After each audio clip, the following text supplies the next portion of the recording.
আজকের spoken English ক্লাসে প্রশ্ন উত্তরের মাধ্যমে আমরা বাংলা থেকে ইংরাজিতে অনুবাদ করব।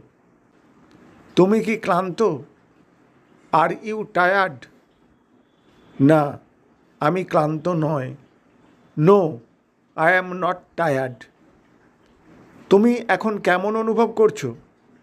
How do you feel now? অনেকটা ভালো। I feel better. তোমার ফোন কোথায়? Where is your phone? আমার ফোন ব্যাগে আছে। My phone is in my bag. ব্যাপারটা কি?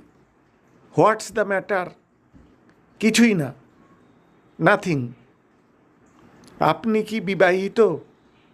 আর ইউ ম্যারিড? না, আমি বিবাহিত নয়। No, I am not married.